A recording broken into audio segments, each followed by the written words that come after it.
entrou, disse que... Não, tá ali, ó. Ah, começou aqui, ó. Agora começou.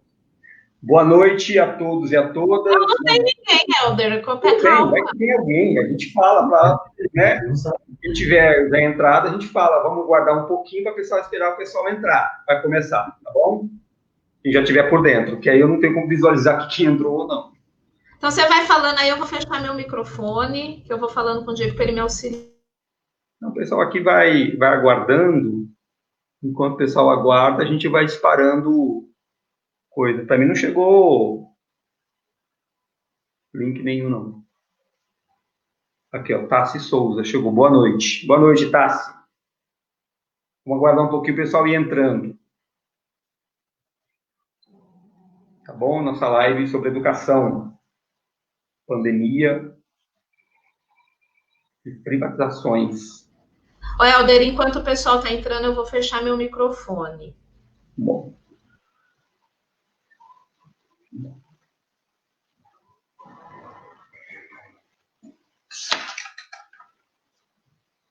Olá, entrou o Leandro Severo. Boa noite, Leandro. Isabela Gonçalves, boa noite. Alexandre Prestes, meu presidente. Tudo bom, Alexandre? Gente, vamos aguardando aqui, vocês vão entrando, vão tendo um pouco de paciência, que nós vamos aguardando as pessoas irem chegando para começar a conversa. Boa noite, Alexandre. Boa conversa aí que a gente vai fazer com a Rosana sobre volta às aulas. Estamos voltando para onde? Não é? Helder, para mim não aparecem as pessoas, então você vai falando aí com as pessoas. Estou falando, você tem que entrar no comments. Não tem aí o private chat, depois tem os comments. Nos comments vai aparecendo as pessoas dando boa noite. Isso não está voltando, que você não sabia, não. Estou aprendendo também. Ricardo Boca, grande Boca. Boa noite, Boca. Estamos aguardando as pessoas entrarem para começar, tá bom? Agora entendi. É que para eu escrever, eu tenho que sair. Eu não consigo ver o que as pessoas falam e escrever ao mesmo tempo. Parece que é isso. Muito bem. Doutora Mariana Venturini entrou. Boa noite, doutora Mariana. O Alexandre está dando boa noite para você, Rosana. Boa noite, Alexandre Prestes. Boa noite a todos. Alexandre Prestes é o nosso presidente lá do Centro B de Helder. Jabaquara do Mar. O link.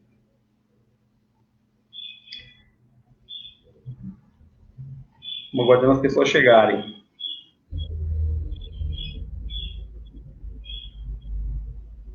Mais alguns instantes. Enquanto isso, já estamos disparando aqui uns links para divulgar mais a coisa toda. Tentar ver se eu consigo colocar todo mundo ver.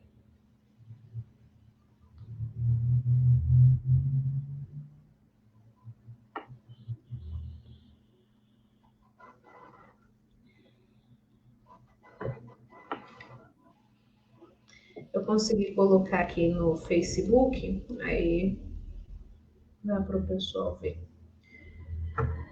João tá por aqui, Diego. Boa noite, Lenice. Boa noite, Diego. Boa noite, Valéria. Nós estamos aguardando mais pessoas entrarem, tá bom? Mais um instante a gente começa, mais um pouco a gente começa.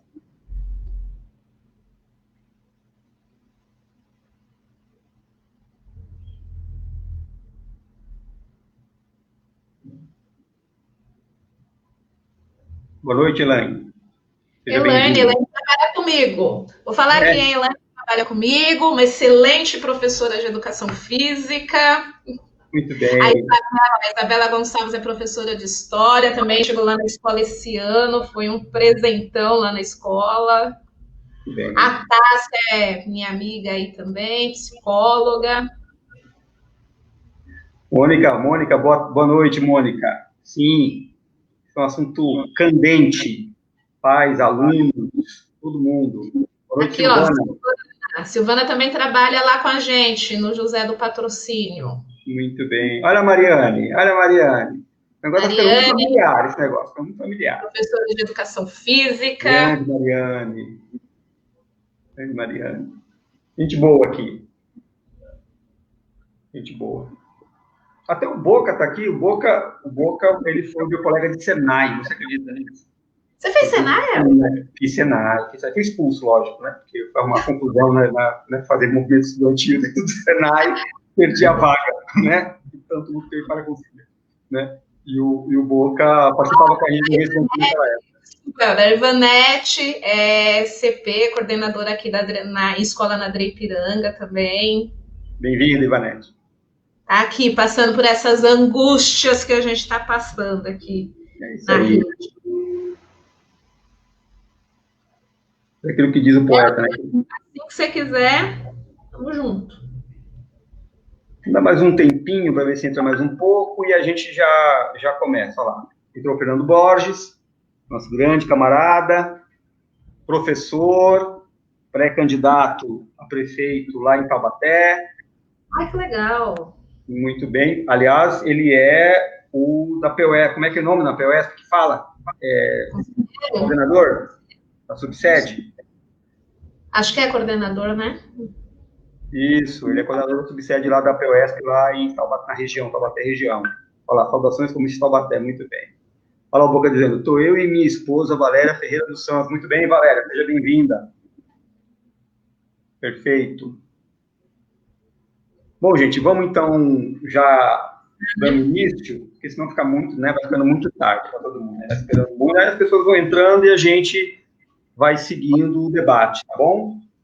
Bom, esse debate aqui nós chamamos a volta às aulas em São Paulo e a privatização do ensino. Nós convidamos aqui a professora Rosana Alves, que também é coordenadora pedagógica da Rede Pública de Ensino, e nós temos aqui como meta aqui fazer esse debate sobre essa volta às aulas que vários governos, sobretudo os governos, o paulista e o paulistano, insistem em antecipar e estão lutando para ver se retorna.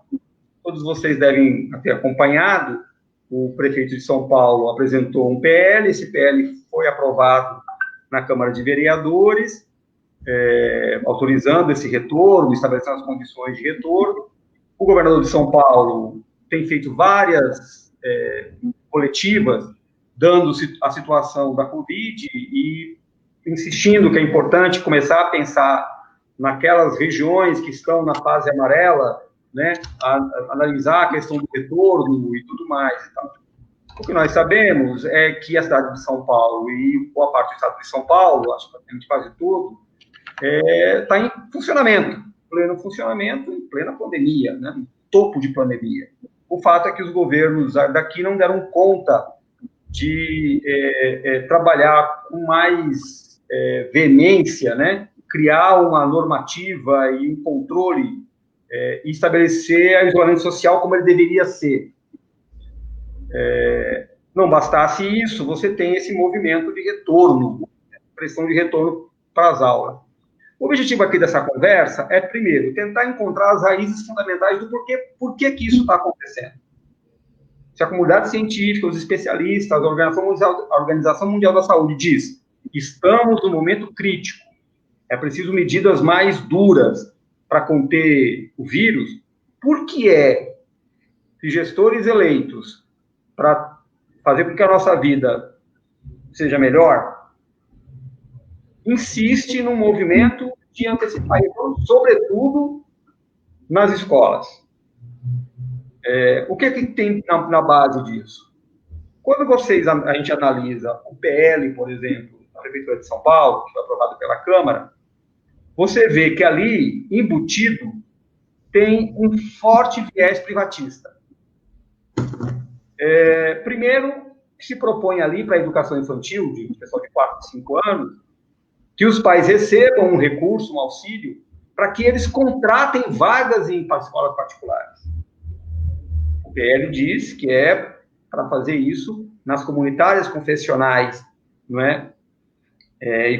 Comunitárias confessionais e filantrópicas, que não têm fins lucrativos, mas também diz o PL que se essa rede não der conta de atender a demanda, vai abrir para particular com fins lucrativos. Diz lá com a linguagem bonita, mas é isso que vai acontecer. Não é? Por outro lado, o prefeito diz que vai entregar na mão dos pais um cartão para que os pais saiam no varejo de São Paulo comprando uniforme e material.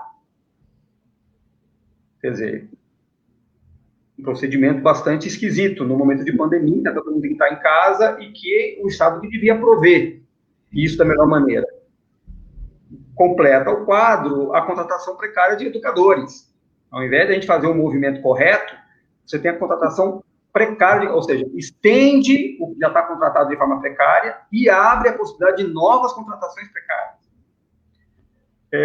Então, assim, o que é que move um governante a pressionar a antecipação do retorno às aulas? Quando você lê o PL, você fala, há aqui um certo pendor privatista, no sentido de atender a demanda do mercado. Além de atender diretamente ao mercado, de atender OS, organizações sociais e setor privado, não é? Você tem também que quando o poder público libera a sua rede, também, em certa medida, autoriza que a rede privada vá no jogo. Ou seja, se a rede pública está liberando, por que a rede privada não vai liberar? Não é? Então, há um forte pendor privatista, onde a questão financeira pesa mais do que a vida e a saúde de crianças, professores e famílias. E isso é um problema. Essa live, né, esse ao vivo aqui que nós estamos fazendo, é a primeira de uma série que vai procurar debater a relação entre pandemia, desigualdade social e democracia. Vamos então entrar no movimento de debater, primeiro, como a pandemia atinge de forma desigual as classes sociais, no mundo e no Brasil em particular, como é que os governos lidam com isso, e, portanto, acabam aprofundando e corroborando essa linha de que, para as classes populares, uma medida, para as classes dominantes, outra medida, não é? Então, mas além da tratamento desigual e assimétrico com relação à pandemia, reveladora de um sistema que é bastante desigual, que é o sistema do capital, você também tem um debate de como a desigualdade social está na base dos desgastes e das instabilidades da democracia liberal. Por que nós estamos botando isso na pauta? Porque os liberais e sociais-democratas, no caso, eles têm falado muito dessa questão da crise da democracia no mundo. Mas parece que passam ao largo do problema que é de base, o problema da desigualdade social. Não é? A desigualdade social é que é o elemento que estabelece instabilidade na democracia. Porque se a democracia liberal não dá conta de resolver os problemas gritantes dos trabalhadores, da maioria das pessoas, as pessoas acabam se virando com outras alternativas. E uma das alternativas que as pessoas acabam se virando, quando não tem uma alternativa mais avançada, bem situada, né? Com autoridade suficiente para se apresentar como alternativa, a alternativa da extrema-direita. Né? São os regimes de força totalitários, não é? Que atacam a democracia liberal e atacam, obviamente, todo o movimento progressista. Portanto, essa série visa tratar disso. A educação tem sido um grande ponto, né? uma grande área, um grande campo, em que essas questões elas confluem. O tratamento da pandemia nas redes públicas de educação, né? E como é que a desigualdade social também impacta nesse tratamento, de como é que isso acaba atingindo aqueles que buscam a escola pública e como isso afeta a democracia brasileira. Afeta, inclusive, as gestões das escolas, afeta a gestão do sistema, afeta um conjunto de coisas. Né? A maneira como foi debatido e decidido na Câmara de Vereadores esse retorno na capital de São Paulo revela até onde vai a democracia. Não é? Os educadores reclamaram. Mas como assim? Pais reclamam, os estudantes reclamam. E aí? Mas quem é que foi ouvido de verdade nesse negócio? Teve audiência pública. As pessoas foram lá dizer. Pais, familiares, a comunidade foi dizer. A bancada feminista mesmo, que é a bancada que está concorrendo às eleições, vai concorrer às eleições pelo PCdoB, teve lá representando, né, mulheres, dizendo, olha, não é para retornar. Mas isso tudo foi lá registrado e nada para considerado. Então, a ideia do debate de hoje é esse, a gente tratar quais as razões fundamentais que levam o governos eleitos a agir contra os interesses da maioria, né, de que manter as pessoas vivas e saudáveis. Mas também tem um outro debate, que aí é para isso que a gente convidou a Rosana para debater. Né? Que volta é essa? Que impactos tem essa volta? Tem impactos na saúde, tem impactos na vida das pessoas, mas tem também outros impactos. Tem impacto pedagógico, por exemplo. Nós voltamos como? Em que condições? Nós voltamos para retomar como estava? Retomar o quê? Então, que implicações pedagógicas? O que é retomar? O que é a retomada? Quando é que ela deve ser? Quando é que ela sendo, ajuda no pedagógico e não atrapalha? Não é? Então, eu acho que esse é o debate que a gente convidou a Rosana para vir. A Rosana é coordenadora pedagógica, estuda o assunto, lida com ele todo dia, né? É para a gente debater e clarear o seguinte: que retorno seria esse? Que retorno é esse que eles estão propondo? Que impactos tem isso? E que retorno ideal deveria ser? Né? Considerando, fundamentalmente, a missão primordial da escola, que é a questão pedagógica. Que retorno? E faria mais um questionamento, né? Esta pandemia revela os limites da política educacional que vem sendo implementada no Brasil desde, pelo menos, o governo Fernando Henrique Cardoso? A mim parece que sim. Ela passa a colocar em xeque certos pressupostos e parâmetros que vêm sendo implementados desde Fernando Henrique Cardoso e que nunca foram enfrentados devidamente. Né? Então, é esse conjunto de questões que a gente queria aprofundar aqui hoje com a presença da Rosana. E aí eu passaria a palavra para ela, enquanto isso eu vou aqui dando uma sapiada nos comentários para ver se a gente vai compondo blocos de perguntas. Nós vamos funcionar assim: vai ter essa fala da Rosana, eu vou aqui recolhendo questionamentos, posicionamentos que vocês possam participar aqui nos comentários, e aí a gente vai fechando blocos e vai passando para a Rosana e vamos tentando tratar esses pontos que vocês mesmos podem levantar. Tá ok? Vamos em frente. Vamos lá. Bom, então, primeiro, boa noite a todos. Agradecer o convite, né? É importante porque a gente fica aqui trabalhando e pensando nessas coisas e angústia, e poder compartilhar isso é bastante importante, né? Então, assim, Helder, primeiro, né, Helder e todo mundo, primeiro eu queria deixar bem claro que, assim, a situação é muito grave, a situação é muito séria, né? Quando eu digo a situação da saúde mesmo. A pandemia existe, ela é fato, ela é real, e não dá para a gente fugir disso. Não dá para a gente dizer que ela não existe, né? Por que eu estou dizendo isso? Porque quando eu comecei a fazer esse debate com as pessoas de que, olha, a discussão não é volta ou não volta, né? Nós precisamos ir para além dessa discussão. Fica parecendo de que a gente está defendendo o retorno das atividades presenciais na escola, né? E não é isso. O que eu acho é o seguinte, Helder, acho que você pontuou muito bem, assim, a gente tem um governo, eu costumava dizer um desgoverno, mas na verdade não é um desgoverno, né? A gente tem um governo que sabe muito bem a que veio, né? Que sabe muito bem a que está aí. E a gente tem um governo que está assim, está tentando fazer um debate maniqueísta, né? Como se fosse a volta ou não volta às aulas, como se fosse o bem contra o mal, uma briga de torcidas, né? Assim, os que defendem o retorno e os que não defendem. E não é isso, eu acho que assim, depois, Helder, era até legal se a gente conseguir compartilhar o link lá do artigo, tanto do artigo que você escreveu e que eu escrevi, para o pessoal, porque a gente não consegue falar tudo, né?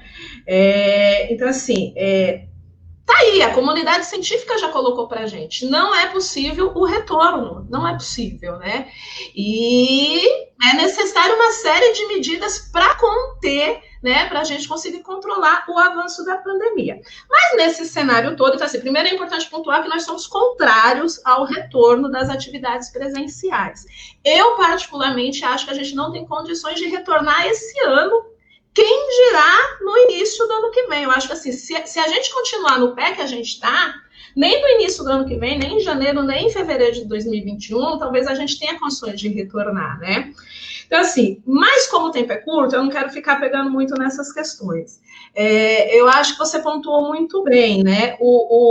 Esse governo, que, como você mesmo já colocou, tem um DNA privatista, está aproveitando da situação. Então, eu vou pegar mais do ponto de vista da cidade aqui de São Paulo, do estado de São Paulo, que eu venho acompanhando mais, mas tem se aproveitado da situação para pôr em curso, na verdade já estava em curso, né? Mas intensificando esse processo de privatização da educação aqui no estado e na cidade de São Paulo. Você pontuou, a gente teve aprovação aí na semana passada do PL 452 na Câmara, que ficou toda essa discussão, o PL do volta às aulas. Se a gente for ler mesmo o PL trata de várias questões, a questão que ele menos trata é da data de retorno da volta às aulas, né? É a questão que ele menos trata. Então, ele fez o quê? É um PL que intensificou a privatização da educação infantil na cidade de São Paulo. Hoje, na rede, a gente já tem 80% da rede da educação infantil coordenada, é feita por rede parceira ou conveniada, né? Isso é um problema sério, a gente já tem a educação infantil praticamente privatizada. Aí a gente teve a aprovação dos vouchers nesse PL, né? Que, gente, ilusão, porque assim, onde vão estar essas escolas que vão atender essa demanda, né? Assim, não vai atender necessariamente quem precisa. A gente teve agora também recentemente, no dia 30 de julho, o prefeito, o secretário anunciando que vai testar um modelo de privatização dos céus da cidade de São Paulo, né? Em outro ataque. E além, ele diz o seguinte: eles não estão indo com jeitinho, com calma. Ele falou: nós vamos testar esse modelo nos 12 céus, dando certo, nós vamos passar para os outros 46, e dando certo, nós vamos passar para a rede toda. Né? Dizendo que essa questão é uma questão meramente administrativa. A desculpa deles é o seguinte: a gente tira a preocupação da gestão burocrática do administrativo e vocês ficam só com o pedagógico, como se você pudesse separar uma coisa da outra, né?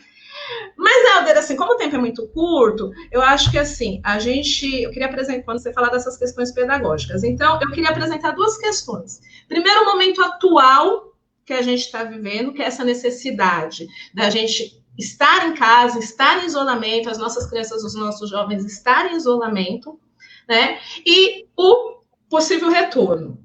Por que eu queria falar do momento atual? Porque fica muito essa discussão do seguinte: mas o ano letivo foi perdido. Aí o prefeito vem e anuncia o seguinte: não, vai todo mundo passar de ano, não tem problema, não se preocupe. Como se, assim, isso revela para a gente um total descompromisso, né, desses gestores públicos com a educação. Como se o problema da educação hoje fosse o seguinte: você passar ou não passar de ano, você ter o conteúdo ou não ter o conteúdo, né? A gente esquece o seguinte: o que está sendo, assim, uma coisa que eu queria também deixar claro, eu acho que o ensino à distância para a educação básica não funciona. Mas a gente precisa pontuar o seguinte: o que está sendo oferecido hoje na rede não é um ensino à distância, são atividades remotas. Né? O ensino à distância tem uma série tem uma legislação, tem toda, né, práticas pedagógicas que você precisa seguir. O que a gente está oferecendo não é isso, nós estamos oferecendo atividades remotas, né?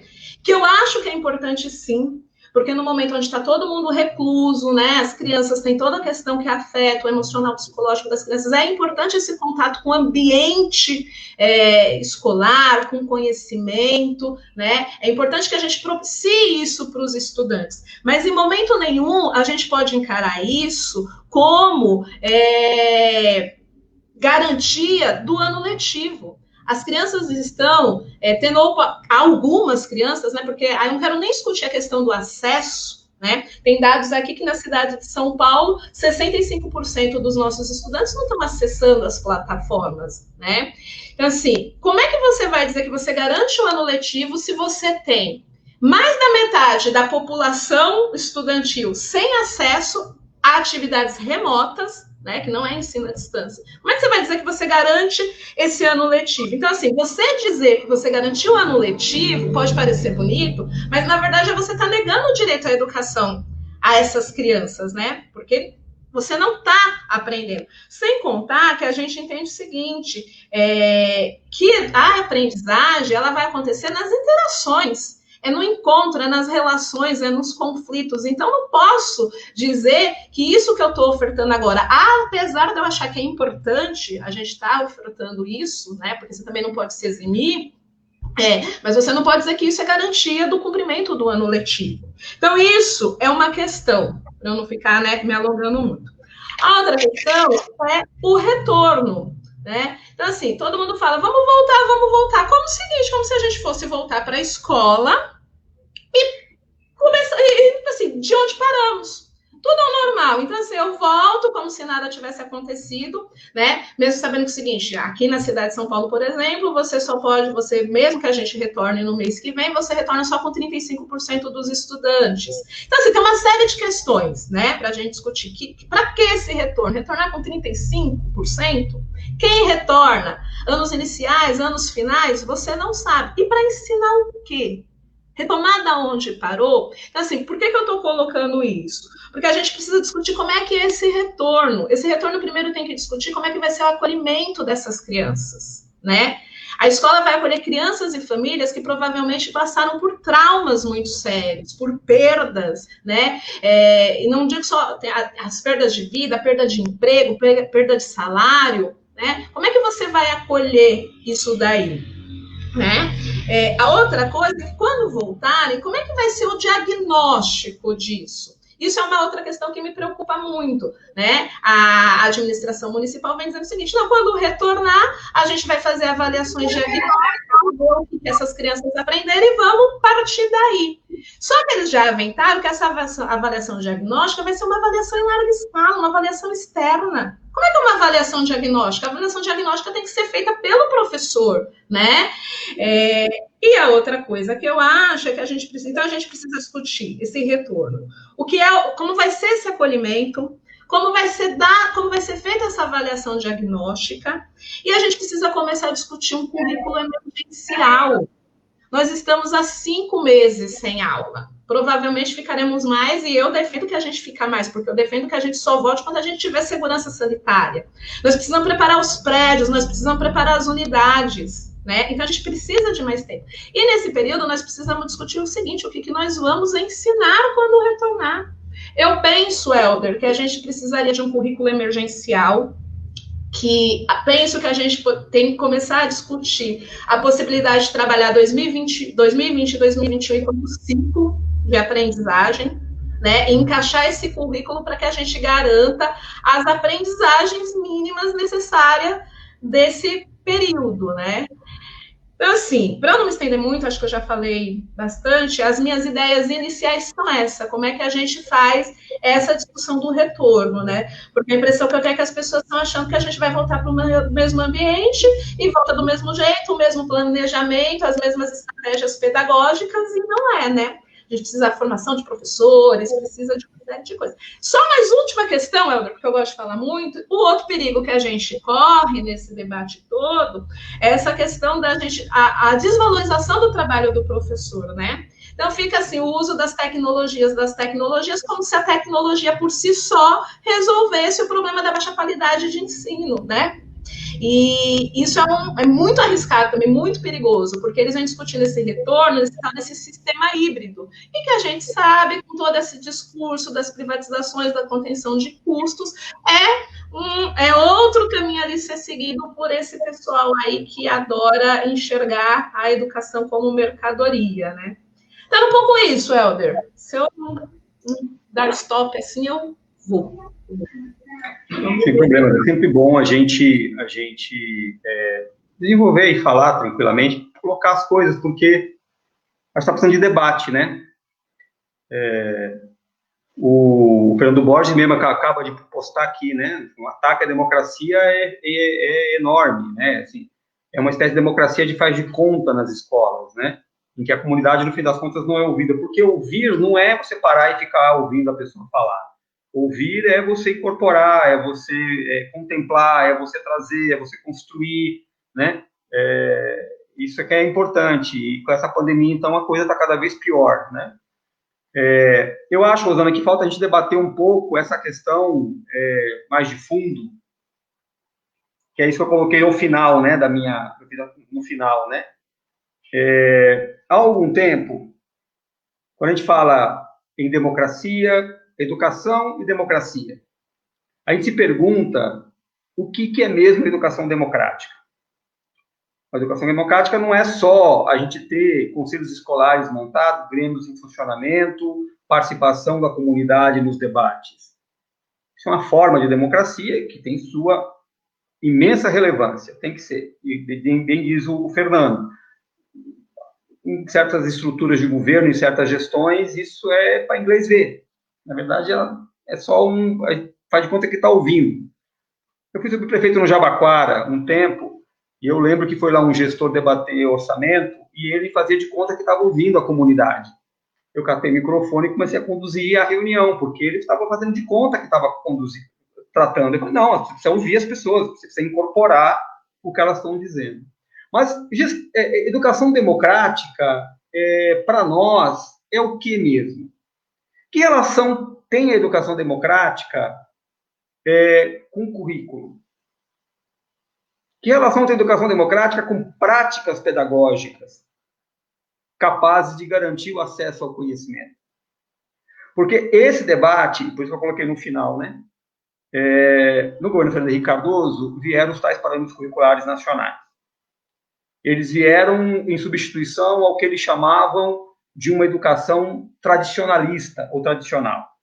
Uma educação conteudista, né? De fato, o que o acordo MEC-USAID da ditadura militar nos legou foi uma educação fortemente desconectada de contextos. Uma educação que privilegiava mais a memorização, do que propriamente aprendizado. Eu tenho 54 anos, nasci em 66 e fui educado com base no acordo MEC-USAID. Não é? Quando eu entrei aos 7 anos na escola, era essa linha. Era uma linha da repetição, era a linha da memorização, era a linha, né? Ou seja, você tinha esse movimento em que eles trabalhavam com a ideia de repetir conteúdos aprofundando. Então, você ia no movimento de pegar um conteúdo e ir aprofundando e alargando. Quer dizer, você nunca saía do verbo to be, né? Em inglês. Né? Você nunca chegava a Albert Einstein. Você parava em Isaac Newton. No máximo. Né? E eu fiz. Toda a minha vida foi escola pública. E você não via o que havia de mais avançado em ciência. Você não chegava a isso. Na história, nós nunca chegávamos na Revolução de 30. Nem no colegial. No chamado colegial da época, né, que hoje é médio. Você não via a Revolução de 30, você parava lá na República Velha. Não é?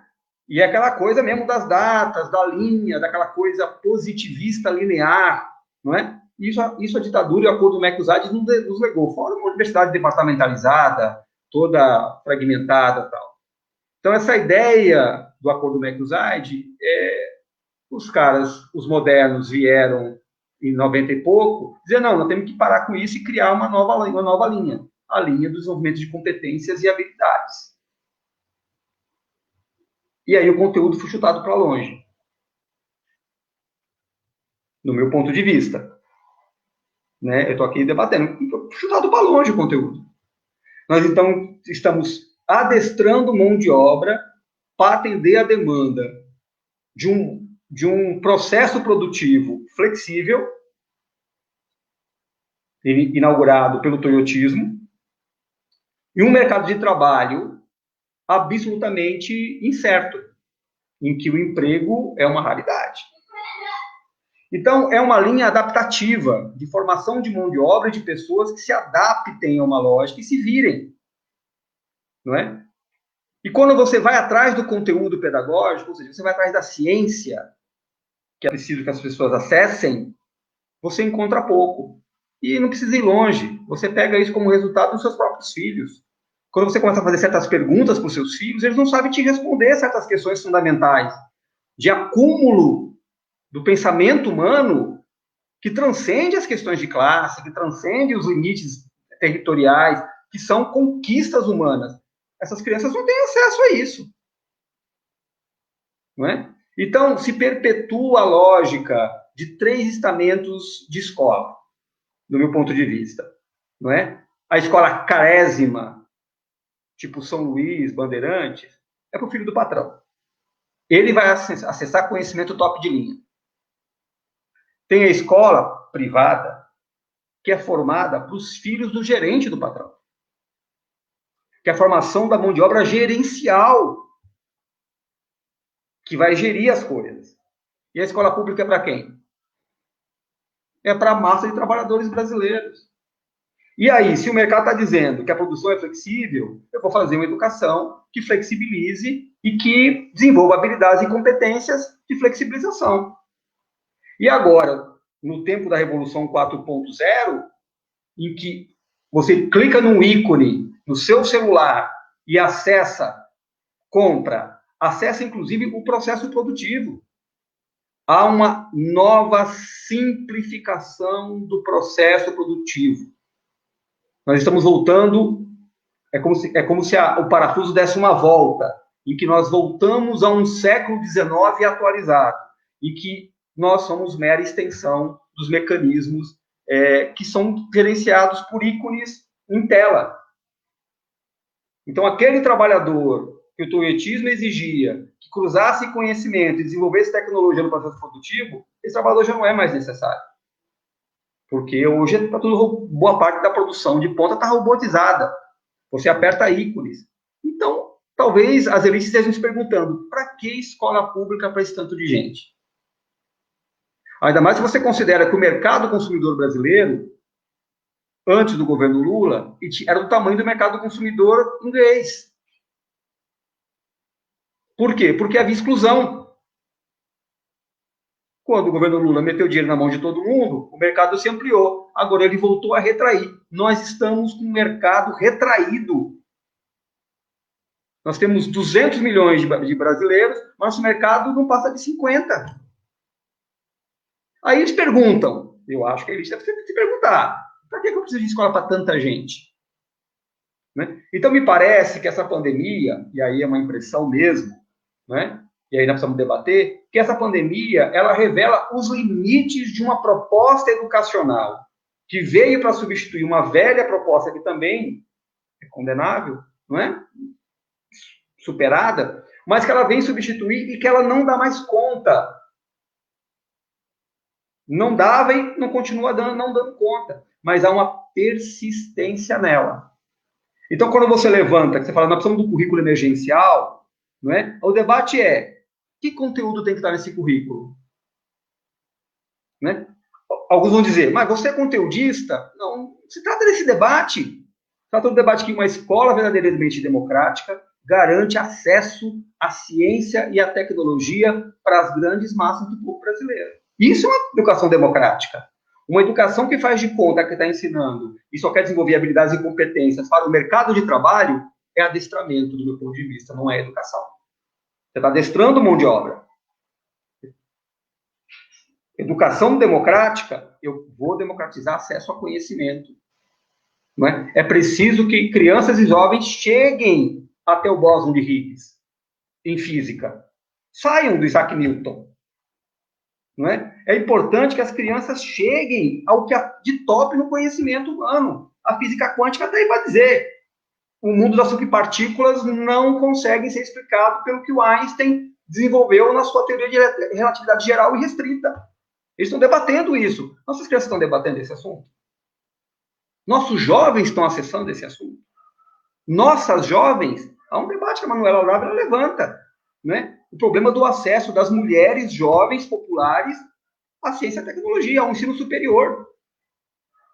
Né? Então, assim, quando a gente vai discutir educação democrática, nós precisamos pautar o que é exatamente essa educação democrática. Né? Então, acho que esse é um debate que é importante a gente tratar. A democracia não se resume à participação. Né? Esse é um dos aspectos da gestão ou de uma educação democrática. Uma educação democrática para valer é um currículo que me garanta acesso ao conhecimento. Práticas educacionais e métodos que garantam o acesso ao conhecimento. Não é o acordo Mercosur da ditadura. Aquilo lá não nos servia. Mas também não é esses parâmetros, eu acho, do ponto de vista, que foram criados pelo governo Henrique Cardoso, atravessaram os governos Lula e Dilma e não foram tocados, enfrentados, e chegam até nós. Chega até nós e nós estamos fazendo. O que a gente faz em meio a essa confusão? Ah, não, bota o moleque na frente do computador. 60% das crianças não acessam a plataforma.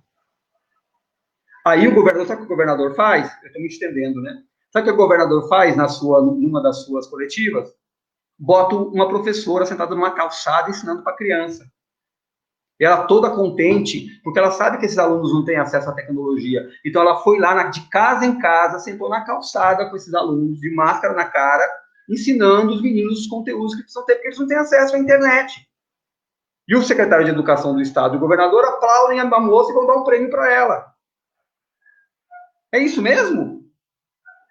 O educador é um filantropo? Que vai de porta em porta, como São Francisco, colhendo e dizendo, não, vem cá, vinde as minhas criancinhas que eu vou ensiná-las, já que elas não têm acesso à internet? É isso? Não, nós temos aqui valorizar essa iniciativa dessa educadora, porque isso é uma heroína. Chegou a ser uma heroína, é uma heroína. Eu digo, rapaz, mas o que é isso? É isso mesmo que eles acham que é a democratização do acesso à educação? Entendeu? Eu acho que é um debate que nós temos que travar.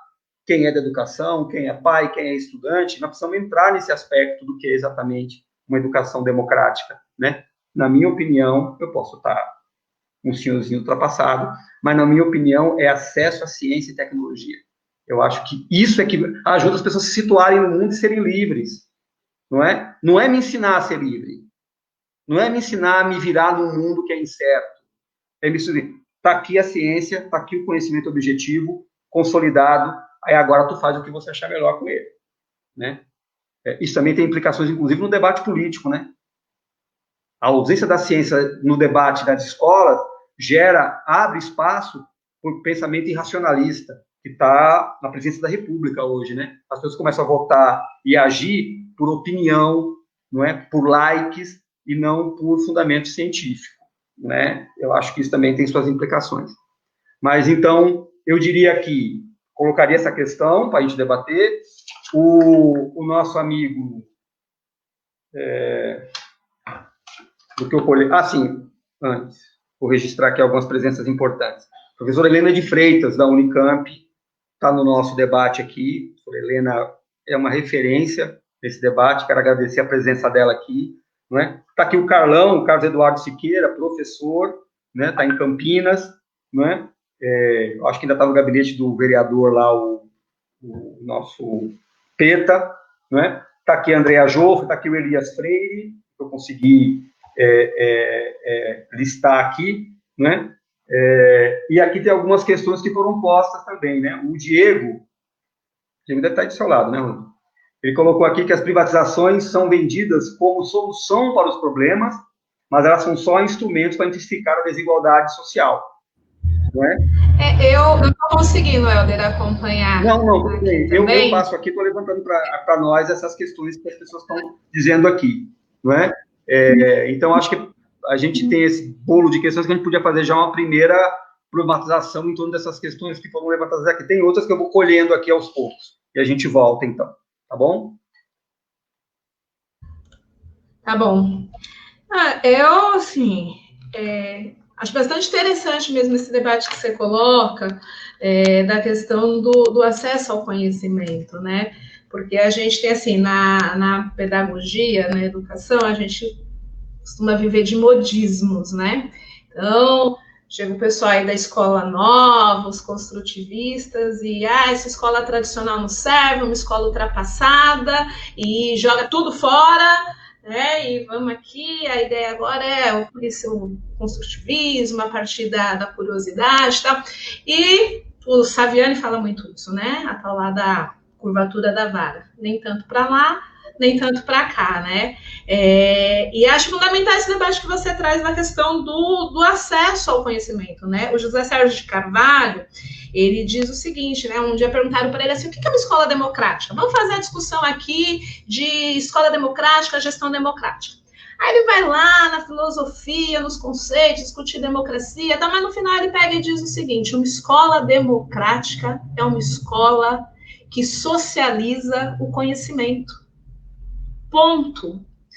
E aí, as pessoas confundem quando a gente vem e defende. A escola tem que ensinar, sim. E ensinar conteúdo, sim. Isso é ser conteudista? É dizer que eu sou uma professora conteudista, educação bancária? Não. Mas é dizer que a gente precisa socializar o conhecimento. Porque o que está por trás desse discurso da escola nova, do ensino pelas habilidades, as competências e habilidades? O que está por trás disso é a negação do direito ao acesso ao conhecimento para o filho do trabalhador, para a classe trabalhadora, né? O pessoal colocou aqui no chat, o João pergunta assim, o que vocês acham desse negócio da taxação de livros, isso aumenta ou diminui o acesso? Então, assim, é mais uma, né, um exemplo disso. Você vai taxar livro por quê? Porque quem é que vai comprar livro? Vamos deixar mais caro, que é para cada vez mais dificultar o acesso, né? Por que eu vou facilitar o acesso ao conhecimento? Né? O conhecimento nessa sociedade capitalista que a gente vive, ele é dito como mérito, como prêmio, né? Que poucos podem alcançar. E é isso que você coloca, né, Helder? Aí a gente vai pegando as exceções para mostrar a história bonita, para dizer o seguinte, olha, o conhecimento é um mérito, você tem que correr atrás. Se você não tem conhecimento, é por culpa sua, porque você não foi capaz, né, de conquistar, de atingir esse conhecimento. E aí a gente tem que fazer a discussão de qual é o papel da escola pública, né?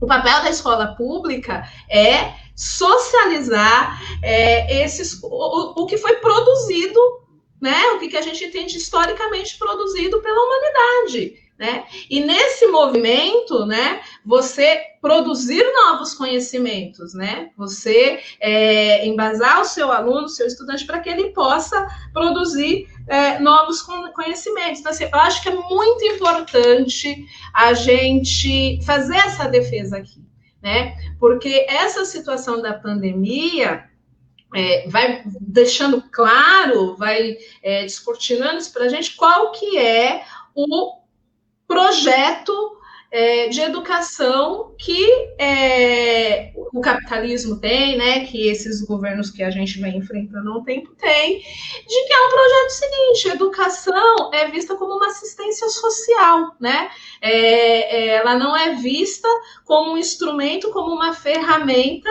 para a formação, plena do cidadão, para que ele possa intervir, para que ele possa construir a história, né? Então a gente não consegue entender dessa forma. Aí, Helder, tem umas questões mais pedagógicas aqui que o pessoal coloca, tá? Se pergunta, pede para a gente fazer uma diferença, o que são as atividades remotas, o que são as aulas online. Eu vou falar um pouco do meu universo, né? Porque eu atuo numa escola municipal. E, assim, aonde a gente, assim, desde o início sabia que teria essa dificuldade do acesso à internet, né? Então, nós optamos em não realizar aulas online, né? Porque as crianças, primeiro, não têm acesso à internet e quando tem, é um acesso muito precário, né? Um pacote de dados baixinhos, você não consegue estar realizando essas atividades, essas aulas online, porque consome muitos dados, né? Então, o que a gente oferece? Atividades remotas, o professor prepara um conteúdo, prepara uma atividade, o estudante retorna essa atividade, o professor corrige, dá um retorno. Na prefeitura a gente tem os cadernos também, né, trilhas da aprendizagem que eles criaram também, sem consulta nenhuma com a rede, né, então, formulada aí, sabe-se lá por quem, que não dialoga com o currículo, e a gente está trabalhando com essas atividades, né? Ela fala dessa questão da evasão escolar, né? Isso é muito importante também a gente estar colocando, né? Então, quando fala assim, vamos garantir o ano letivo, vamos retomar. Quem é que vai retomar? É preciso pensar medidas intersetoriais, né? Qual que eu penso muito sobre isso, Helder. A sociedade, né, acaba sendo manipulada por esse discurso aí da qualidade total da educação, e como você colocou também, coloca lá a professora que senta na calçada, então assim, é um ato, né, altruísta, tal, e assim, a gente se acostumou a passar para a escola a responsabilidade de resolver todas as mazelas da sociedade, né? Então a escola tem que resolver tudo. Quando se coloca isso, a gente esquece que a escola, assim, existem ações que não são só da escola, né? Então a gente tem que pensar nessa intersetorialidade. Então, assim, a gente não pode voltar, escola não pode voltar. Aí me perguntam, mas e aonde as crianças vão ficar para os pais irem trabalhar? Mas e a criança que não está comendo porque ela só come na escola? Tudo isso são questões importantes.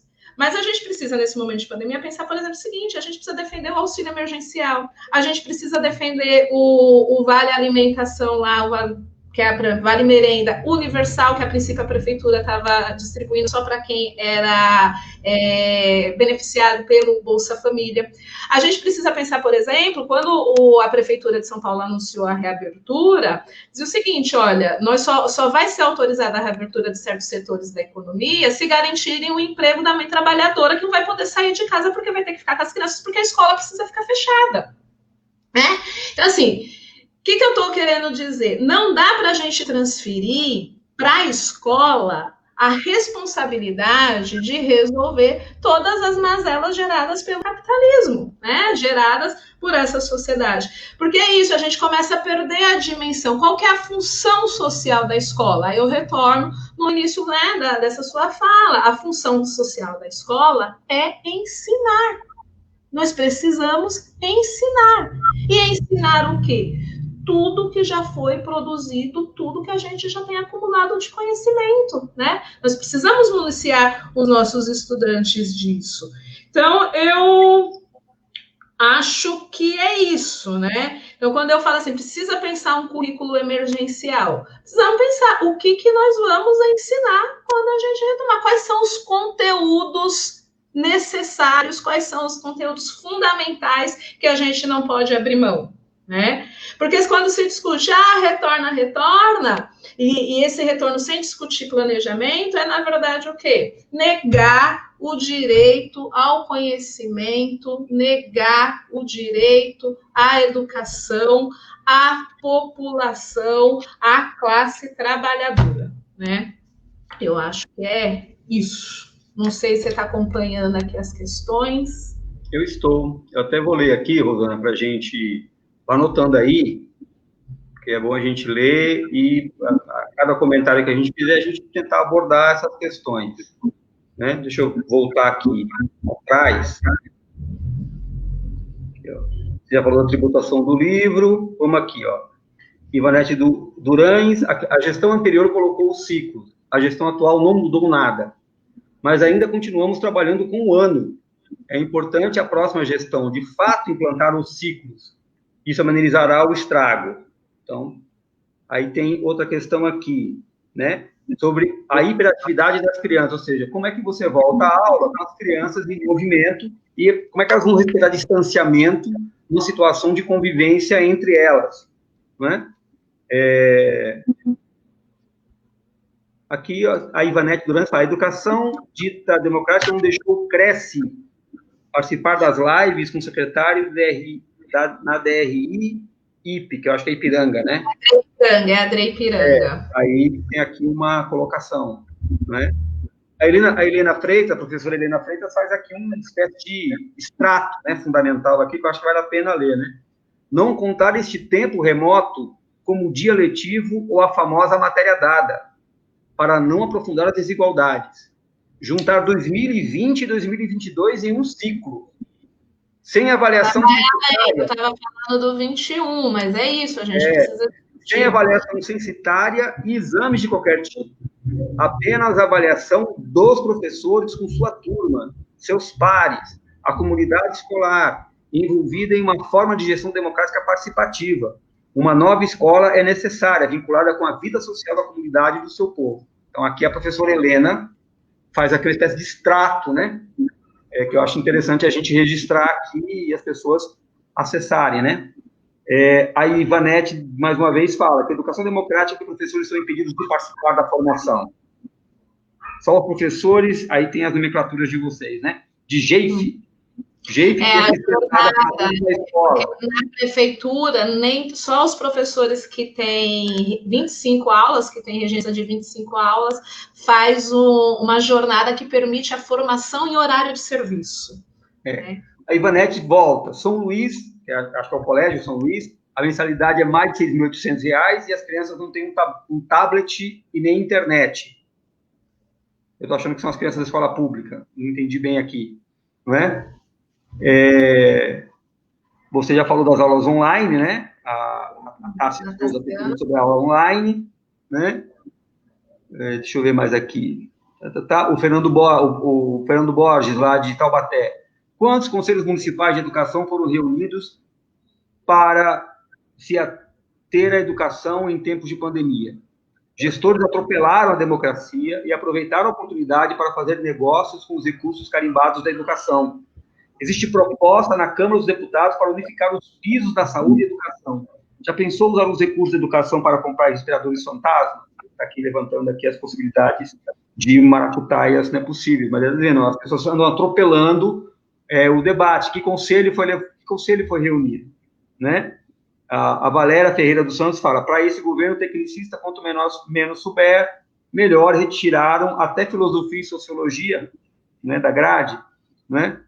A Ivanete levanta, não é só acesso, Helder, é para além disso, é produzir conhecimento desde o ensino fundamental. Aqui está um debate bom, sobre produção de conhecimento e acesso do conhecimento, sobretudo nas séries iniciais, né? É um debate conceitual interessante, você pode produzir conhecimento, vale a pena a gente debater, não sei se vai caber aqui, mas a gente precisava, no momento, debater essa questão. Eu tenho aqui ponderações a fazer, né? Cria-se um problema para inventar uma saída, quase sempre peçam para o povo. Isso é o Lucivaldo Feitosa, a Ivanete de novo, o TCA, trabalho autoral, que deve ser feito pelos alunos do 9º ano, é colocado sob a responsabilidade dos professores e falta apoiar o professor. O currículo da cidade é bom, na opinião da Ivanete Durães, o que precisa é aplicar os ciclos, é preciso verba para as visitas culturais e técnicas dos alunos, o valor não favorece a todos os alunos. Fernando Borges volta, absurdo ver as escolas não alterarem o PPP e o plano de gestão, mesmo com tantos desafios em tempo de pandemia. No Estado, querem debater MMR, método de melhoria de resultados, sem antes debater os processos de ensino-aprendizagem. Isso é cara de gestor, planilha, né? Método de melhoria de resultados. Me lembra o Goldenberg na USP, né? Planilha de produtividade dos professores da Universidade de São Paulo. Para que comprar tantos livros? Aí a Ivanete levanta. Laptop na mão do aluno ajudaria a resolver muita coisa. Eu concordo com você, nessa nova escola, quanto menos melhor. A Valéria levanta. Ivanete Durães de novo. Política de rede de proteção. Aqui no centro, alunos não têm nem onde morar. Aí, vamos lá. Como ficaria nessa virada de ano os anos finais? Nonos anos, terceiros do médio, nesse contexto. Egli Sanches faz essa pergunta. A Mariana Alves. O melhor exemplo de educação como assistência social são 6. Que há anos mudou-se para a Secretaria de Educação, mas ainda é vista como um lugar para que os trabalhadores deixarem seus filhos para poder trabalhar. Mariana Alves faz, então, essa questão da educação como assistência. Eu bati o dedo aqui no negócio aqui e o negócio pulou para longe. Deixa eu ver aqui. Eu vou lendo aqui, Rosana, você vai anotando o que você...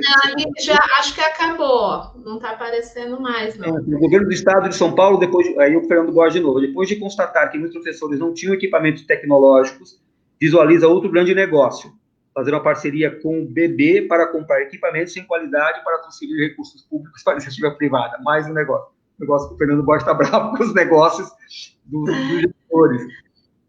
Helder, eu acho que assim...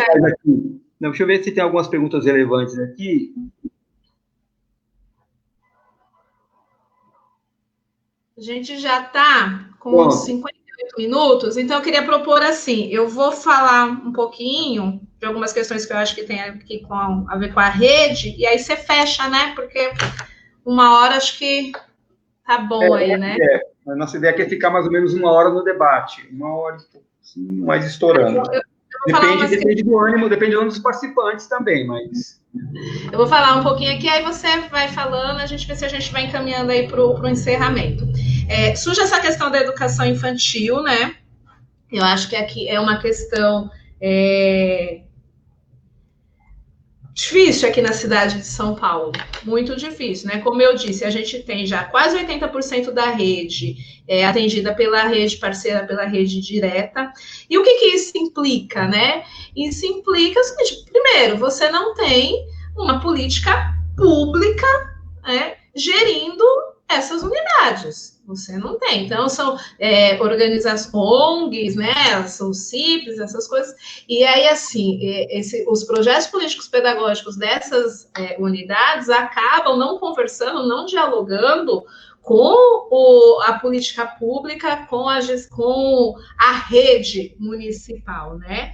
Então, a Ivanete fala aqui, por exemplo, dessas formações. Os profissionais dessa rede, eles não participam das formações que os profissionais efetivos participam, né? Então, eles não têm a mesma orientação, a mesma formação. Isso vem mudando, mas ainda não é.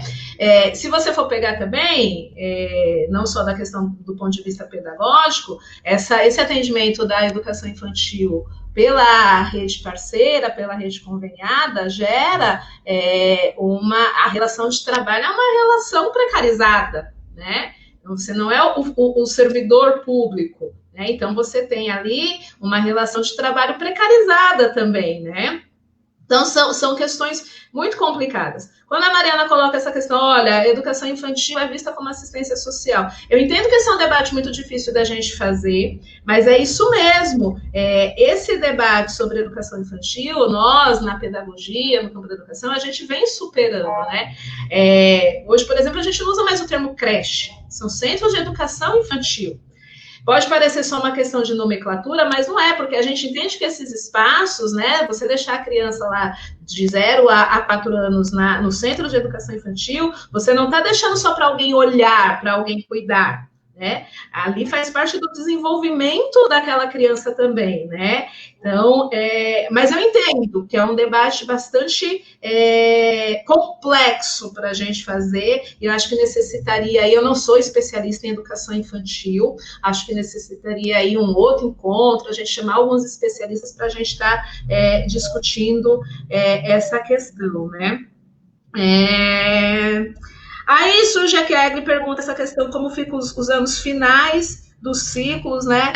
Eu penso assim, a gente anuncia a tragédia e a gente tem que anunciar a solução também, né? Mas eu penso que a solução a gente não vai conseguir dar, para a gente dar uma boa solução, a gente não vai conseguir dar de uma hora para outra. Eu entendo a emergência, mas é o que a gente vem dizendo, conteúdos se recuperam, vidas não, né? É uma questão difícil da gente resolver, né? Mas a gente tem condições de arriscar hoje o retorno dos anos finais? Vamos arriscar, vai retornar os nonos anos, vai retornar os finais de ciclo, que no caso aqui da prefeitura é o 3º ano, né? Aí tem o médio, aqui na rede municipal a gente tem poucas escolas de ensino médio, mais o 3º ano do médio, mas a gente tem condições sanitárias para esse retorno?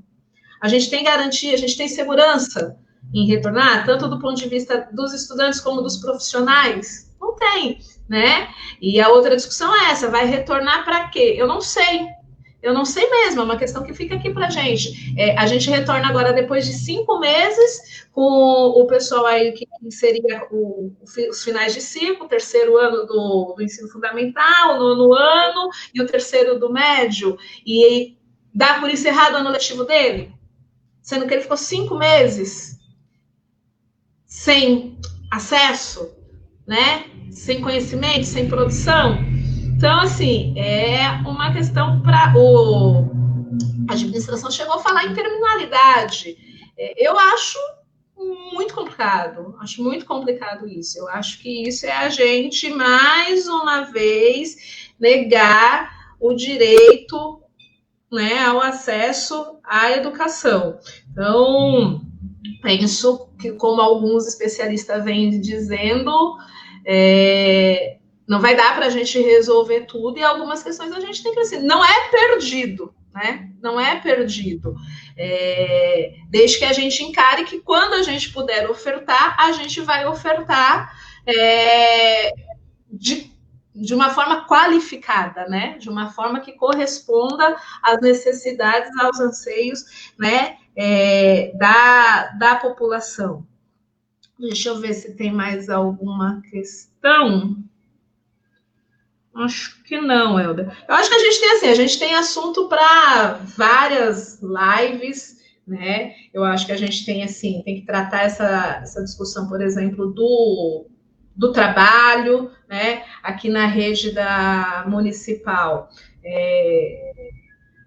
Eu tentei pegar mais essa questão pedagógica, mas tem várias questões que implicam, porque tudo é pedagógico, né, Helder? A gente já vem conversando, né? Quando se faz essa discussão, por exemplo, da privatização aí do CELS, que fala, não, nós vamos diferenciar os professores, os diretores, os coordenadores vão poder se concentrar, se preocupar só com a questão pedagógica. Como, né? Como se o espaço físico da escola, como se, né, desde o professor, o estudante, o auxiliar técnico lá de educação não fizesse parte desse processo de formação, né? Não fizesse parte da proposta pedagógica daquela escola, né? Então, assim, a gente precisa pensar que tudo é pedagógico.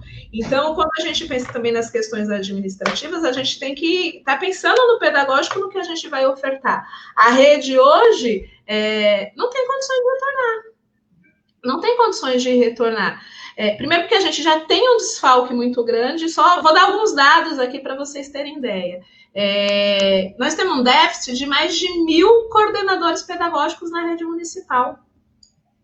Hoje falta mais de 1.000 coordenadores, tem 1.068 cargos vagos de coordenador pedagógico. Teve concurso no final do ano passado, até hoje não foi homologado, né? E tem que ser homologado agora até dia 15, porque senão não pode mais chamar esse ano, por exemplo, né? A gente tem mais de 1.000, na verdade, assim, o concurso foi feito para 1.000 vagas, né? Cargos de auxiliar técnico de educação, que são os inspetores de aluno, né? O pessoal que trabalha na secretaria. Assim, é muito mais, já deve estar beirando aos 2.000. Eu vou trazer aqui a realidade da minha escola, por exemplo. Nós temos lá na escola que a gente trabalha, são 5 auxiliares técnicos de educação para uma escola que atende 700 crianças. Né? Assim, a gente vem assim, alguém falou aqui no chat, Helder, se a gente via assim, que essa política de ciclos já vem sendo feita em vários governos, né? E eu penso que é isso mesmo, né? A gente vai passando de administração em administração e a gente não tem uma mudança significativa de projeto, né?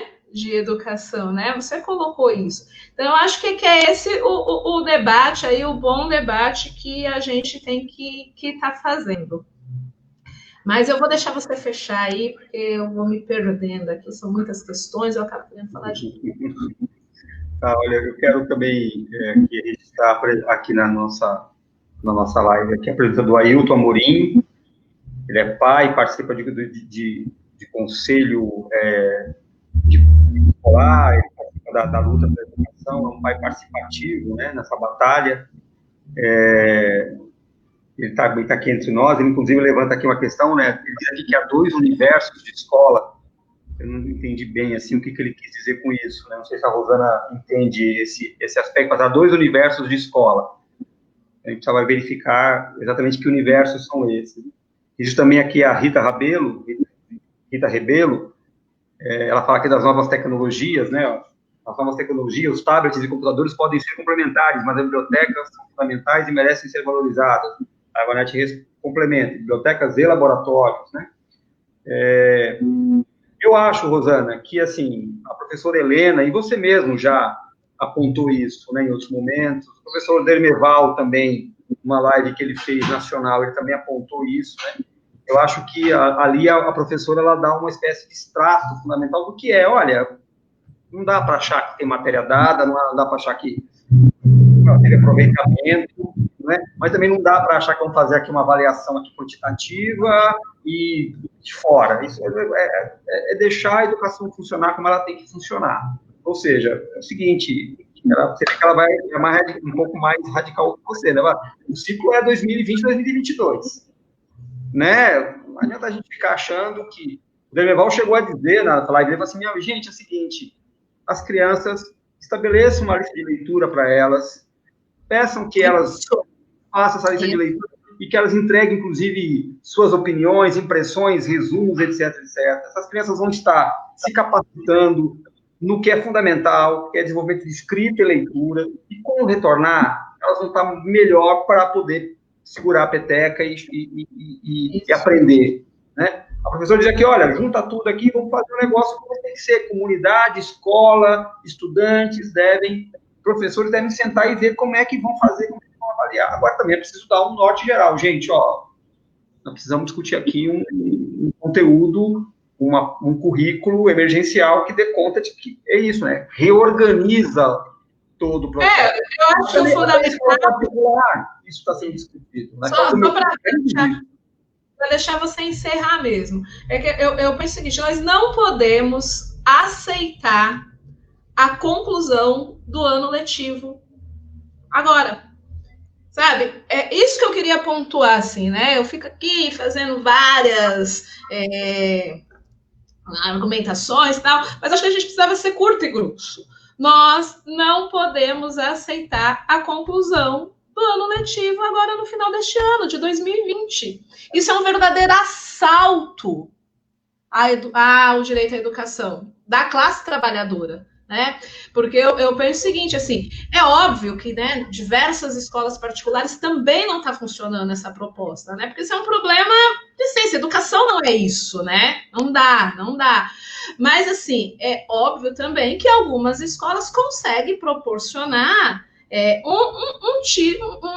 assim, ainda alguma coisa, né? Algum tipo de conhecimento, algum tipo de atividade e tal, que os nossos, né, estudantes da rede pública não estão tendo nenhum acesso. Então, assim, aceitar a conclusão do ano letivo ou a retomada das aulas como se nada tivesse acontecido é a gente compactuar com essa política de exclusão, né? É a gente aumentar ainda mais as desigualdades que existem, né, na oferta da educação. Então, acho que, assim, eu vou encerrar mesmo, e aí você fecha, né? Acho que é isso, assim, nós não podemos aceitar, e nós devemos discutir, aí a professora já foi além, eu pensava 2020, 2021, e eu acho que é isso mesmo, a gente tem que discutir, de repente 2022, talvez mais, né? E a outra coisa que a gente também não pode deixar, Helder, de discutir, é essa questão do investimento, né? Nós não vamos fazer nada disso se a gente não tiver investimento em educação, né? Investimento público, né? Acho que a gente teve uma vitória importante, a aprovação do Fundeb, mas aí você pega, né? Voltando aqui para a cidade de São Paulo, foi uma vitória importante, foi uma luta barrar a aprovação dos voucher, né? Lá, voucher, não sei, né? Se fala voucher no Fundeb, e uma semana depois aqui na Câmara Municipal o PL 452 aprovou, né? Os vouchers. Então, assim, eu acho que a gente tem, assim, uma árdua batalha pela frente, né? Que é a garantia do direito à educação, né? E a luta, mas a luta ela é política, né? Então é a garantia também dos investimentos, né, na educação, para que a gente possa tentar. Eu vou ser um pouco pessimista, né? Porque eu acho que a gente não vai conseguir resolver, mas que a gente possa pelo menos mitigar, né? Os danos, o estrago. O Daniel Cara fala, né, que a gente está sofrendo um verdadeiro apagão educacional, né? Então, assim, a batalha é dura, muito dura. Tá bom. Olha, eu sou pai de criança que estuda em escola particular. Ele tem acesso aqui a toda a tecnologia possível para entrar. Não está funcionando. Não tá. Os professores não estão preparados para lidar com essa coisa de ensino à distância. As plataformas, tecnologias criadas para isso não funcionam, porque é outra linguagem, é outra interação, é outra coisa que se faz, não é? O meu menino está reclamando todo dia, fala assim, olha, eu não estou entendendo nada. Ele fala assim, tá uma bagunça, todo mundo abre o microfone, todo mundo... Ou seja, não está funcionando. Porque não vai funcionar assim, né? Os caras estão vendendo um peixe e não vai. Então, também nas particulares, há um debate, inclusive, na escola do meu filho, o ano não acabou não, gente. Aliás, o próprio coordenador pedagógico lá disse isso. Gente, então tem que repensar 2021, 2022, vamos ter que repensar tudo, porque... Entendeu? Foi todo mundo pego no furacão. Eu acho que a gente, assim... eu acho que é isso, né, que você acaba de dizer, é o seguinte, olha, não dá para achar que teve ano letivo como deve ter sido, não pode dizer que vai terminar um ano, É preciso garantir que essas crianças tenham educação para valer e, portanto, não rolou. Umas porque não tiveram acesso, outras que têm acesso, desculpa, mas não vai acontecer do jeito que tem que acontecer. Né? Ou seja, nós não estamos garantindo isso para elas, aprendizado para elas. Então, eu acho que nós temos que travar uma batalha para o seguinte, não terminou o ano, nós vamos ter que rediscutir o que é a retomada, que não vai se dar agora, não deve se dar agora, não é? Primeiro, por causa da vida das pessoas e da saúde delas. Não tem que voltar nada agora é hora de, inclusive, intensificar isolamento e não deixar a cidade funcionar como tem que funcionar, como tem funcionado. Não é isso? Exatamente. Acabou de sair agora que São Paulo bateu um novo recorde, né, de mortes. Porque é o seguinte, a cidade está funcionando normalmente, a capital. Ela está funcionando normalmente, como ela sempre funcionou. Trânsito, coisa aberta, gente transitando, pegando o transporte coletivo, não é? E há mecanismo de você resolver a questão. O problema é que nós temos um presidente que abriu mão de governar e de coordenar a luta contra a crise, tanto a sanitária quanto a econômica. Na verdade, ele avisou na posse dele que ele vinha para desconstruir, não para construir nada, ou seja, eu sou o arquiteto da destruição, né? Eu venho com a marreta para destruir tudo que foi construído. Ele diz isso com forma assim, clara, nisso ele não mente, né? Eu vim para desconstruir, não é? Porque é o seguinte, a terra arrasada é a visão de que a vida é como na natureza, é o mais forte devorando o mais fraco, e é assim que funciona. Vamos tocar a vida. Morreu 100 mil, vamos tocar a vida, que a vida é assim. Acaba que morreu, faz parte, é do jogo, né, do sistema, porque na natureza não é assim. Não é? Então, esse racionalismo, que é de base filosófica, né? Está lá no Nietzsche, está lá no Schopenhauer, está lá nesses caras todos, né? Que são os primeiros fundamentos, que depois os caras construíram coisa em cima disso, né? É a ideia de que é o seguinte, é a vontade. A vontade é que vai mudar as coisas. É o império da vontade que vai mudar as coisas. Então, tem uma base filosófica os caras, não é? Bom, eu acho que a saída é apontar isso, dizer, olha, não tem retorno e tem que repaginar esse retorno, que envolve essas questões que você levanta, que, aliás, a gente podia até depois, Rosana, pautar um conjunto de lives dessa, pegando ponto a ponto, né? O pedagógico, o ambiente, né? A capacitação, a democracia, e pegando elementos... O trabalho, né, do professor, as condições, um conjunto de pontos que é para a gente destrinçando melhor isso, né? Eu diria o seguinte para algumas questões que foram levantadas aqui, que fala sobre privatização da educação e fala também sobre taxação de livro e liberação. A concepção dominante é que conhecimento é mercadoria.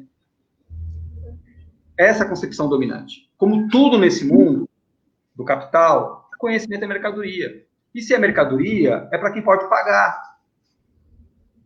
Não é?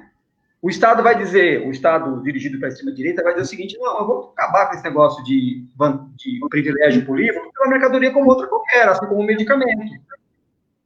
O medicamento para essa gente não é um instrumento de saúde, é mercadoria. O livro para essa gente não é instrumento de cultura, de acesso ao conhecimento, não é? Não, o livro é mercadoria. Educação para essa gente não é instrumento de desenvolvimento social, soberania, democracia, né? Educação é mercadoria. Então, sob o governo da extrema-direita, a ordem é privatizar tudo. O senhor Nilson Araújo, que é presidente do Sindicato dos Escritores de São Paulo, e professor e economista, ele diz, o nosso fascismo ele tem uma característica interessante, né? O fascismo alemão, o nazismo alemão e o fascismo italiano, eles juntavam aquela ideia de nacionalismo, de defesa nacional e de ditadura, né? Antiliberais, inclusive. O nosso fascismo, ele é ditatorial e ultraliberal. E ele explica, é assim porque nós somos uma economia dependente. As ditaduras implantadas é para liberar para o capital funcionar. Então, a tentativa de mudança de regime do Bolsonaro, ele quer instaurar, sim, a sua ditadura, é para liberar o máximo ao capital. E na concepção do Guedes e dele, é privatizar tudo. Tudo é o capital que vai resolver. Mas quem não pode pagar? Quem não pode pagar é da vida, velho. se vire. Não estou aqui para resolver a vida de quem é fracassado.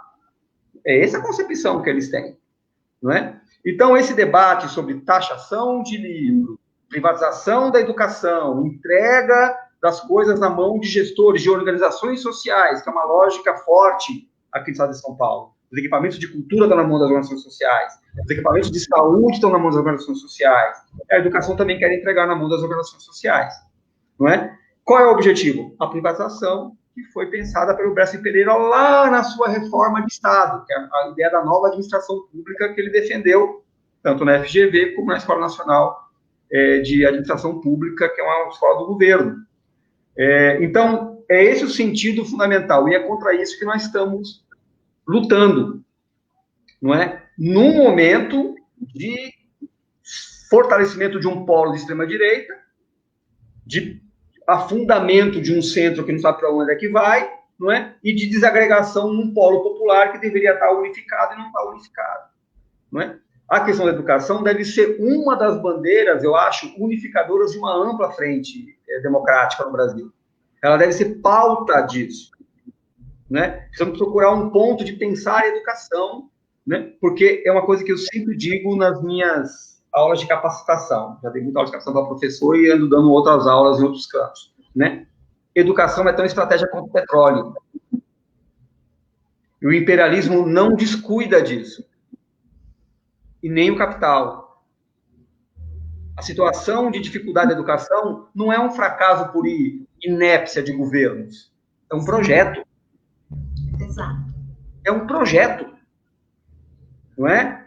É um projeto claro. Quando fizeram o acordo do MEC-USAID, é para formar peão para um determinado tipo de produção. Quando fizeram a reforma dos parâmetros curriculares nacionais, é para formar um peão para um certo tipo de produção.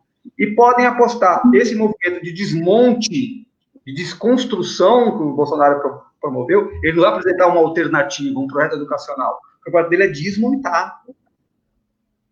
Por quê? Porque os padrões de produção que estão vigentes no mundo, com a robótica e etc e tal, requerem um trabalhador que sabe apertar um ícone. Que é intuitivo, que é autoexplicativo. Para que diabo eu vou ensinar história para esse cara?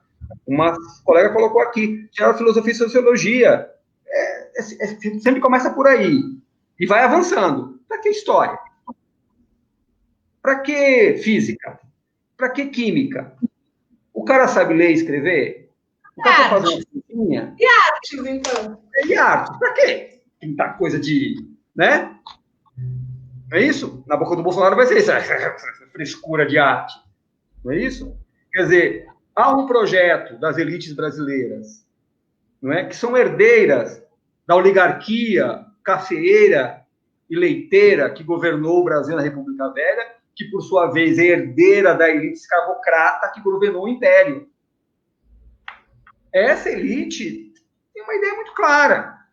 É um Brasil subordinado, vinculado a um projeto subordinado de nação. Nós somos fornecedores de matérias-primas, commodities e mão de obra barata. É o velho pacto colonial. E se a professora Rosana, qualquer professora, for ensinar pacto colonial para as crianças, vai gerar certo problema, porque a criança vai assim, pacto colonial!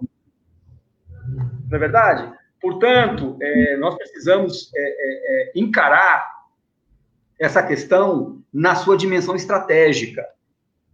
Nós que trabalhamos, lutamos pela educação pública no Brasil, ela tem uma dimensão estratégica.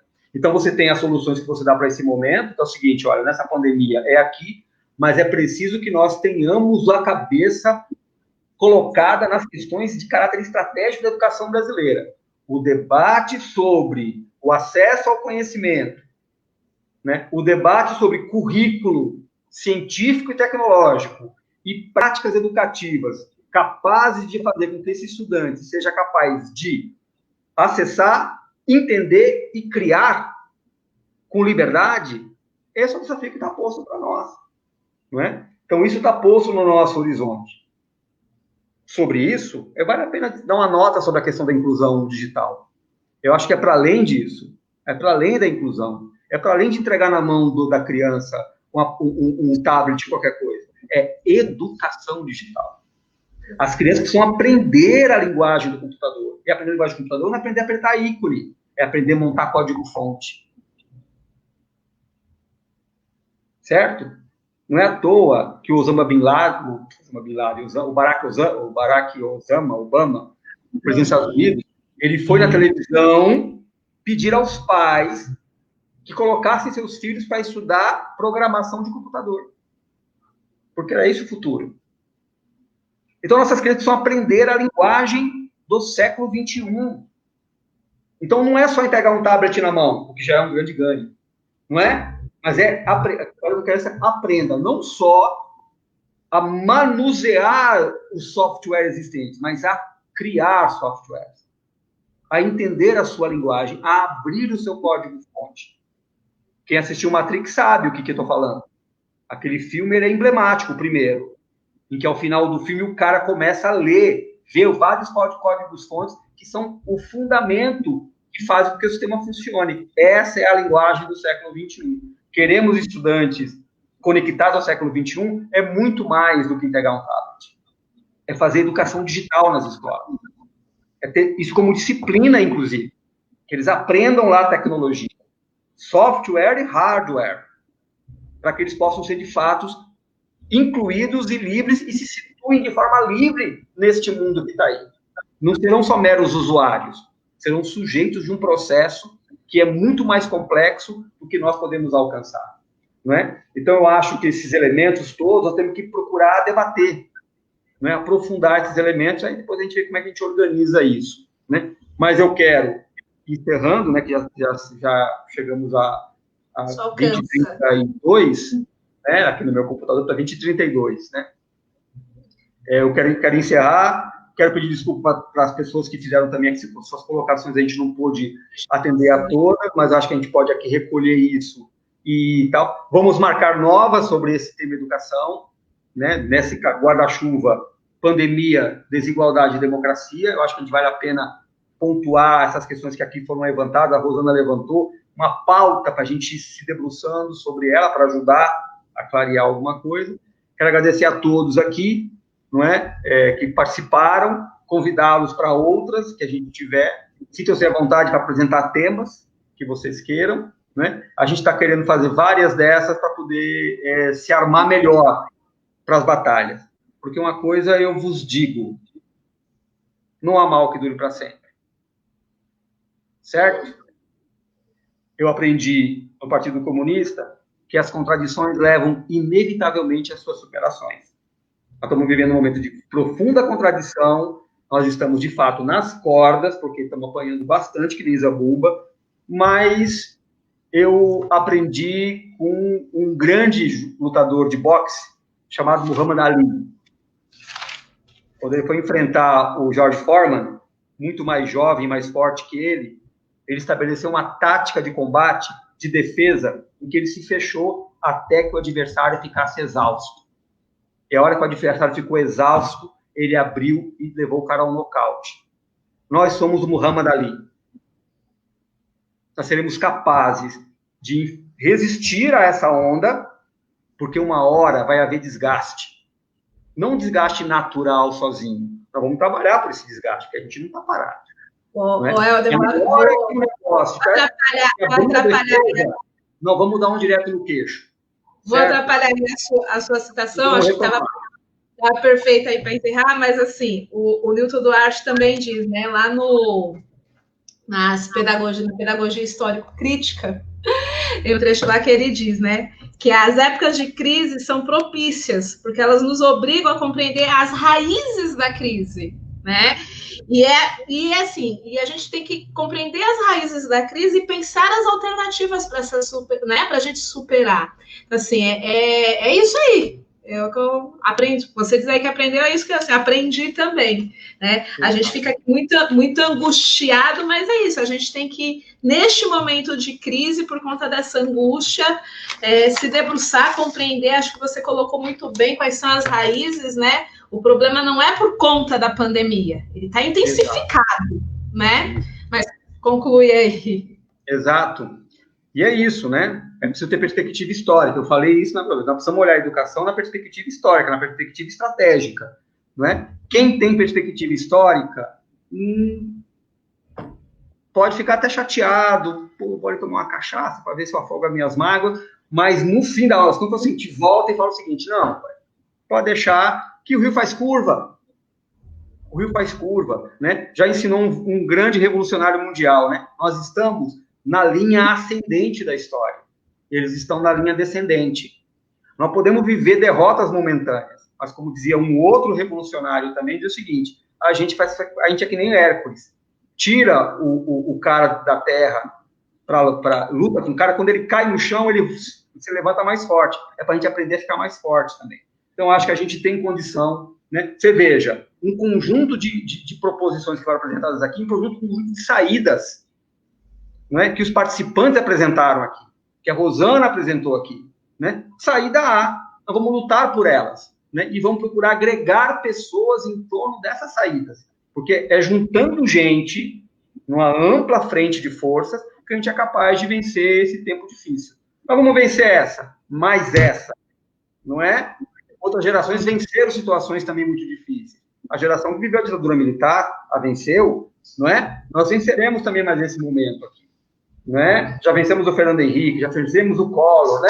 Nós voltaremos a vencer, não é? Agora é preciso ter sempre perspectiva, a estratégia geral, a perspectiva e estratégia, e apresentar propostas e alternativas viáveis. Eu acho que nós aqui fizemos esse exercício.